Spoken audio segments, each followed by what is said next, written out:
My parents owned variety stores, and these are store display cases that helped promote the Hot Wheels in the early years when they first came out.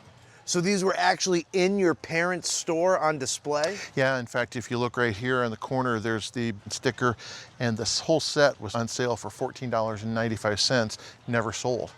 Wow, that's wild. They even put their store display for sale in this, because these weren't intended to be sold. That's correct. I'm old enough now that I started with matchboxes, and then when Hot Wheels came out, they sort of trumped matchboxes pretty quickly. Contrary to what Hot Wheels had done here, Matchbox was very plain Jane. They were making cars standard to what you would see on the road. They were just production vehicles. They were being modeled miniature scales of cars you would see every day. Yeah. But boom, 1968, Mattel comes up with Hot Wheels. Elliot Handler, husband of Ruth Handler, very famously known for Barbie for girls' toys, and for boys, you had Hot Wheels, introduced by Ruth's husband, Elliot, in 1968.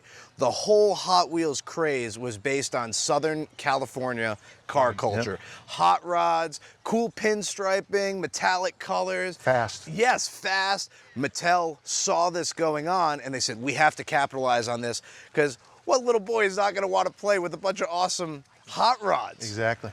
And outside of the toys themselves being very collectible, store displays like you brought here are extremely difficult to find.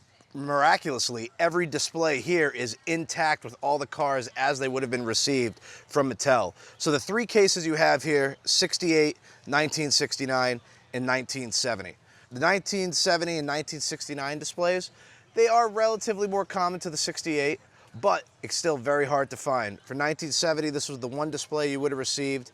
In 1969, that is one of three displays that would have potentially been sent to stores. That one you have there is the Daytona themed race set display. There was also like this European Grand Prix, kind of like Monaco themed display. And then the third was like a Valley and Tunnels display. And going back to that color element of Hot Wheels and the design, it's so important to collectors today because it's not like they just made one of every car. There is a whole list of so many different color variations that have been introduced, some a lot rarer than others, some very hard to find, some exclusive to displays, which when we dissect your 68 Sweet 16 display, you have two of the best cars that you could possibly have. The first one is the Fastback Mustang in watermelon pink. We go two cars over and you have the 68 Camaro in chocolate brown with a white interior.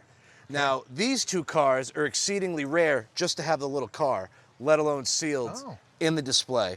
Condition-wise, unfortunately, this plastic window in the front here has seen some better days. Looks like it took a hard hit, maybe falling off a shelf, if you remember. Or maybe being played with or moved around, Yeah, but I love it because look at the dust. To me, it's kind of like a miniature barn find, right? Sure. You got to go find a 68 Camaro in a barn covered with dust, untouched survivor. I'm looking at this as a survivor of Hot Wheels store displays. I like that.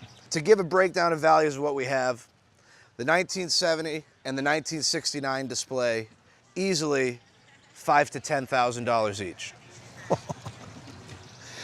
I didn't expect that. Now, let's go to the 68. Condition, yes, bad, right? Busted in the front, it does hurt it, but you do have that watermelon pink Mustang, and you have the chocolate brown Camaro in there. Even in this shape as it sits, 68 display is easily going to be $20,000 to $30,000 at auction. Wow. Not bad for a 50-cent car, huh? It's a lot of money for some die-cast cars. That's incredible. My parents took the long view by keeping these around.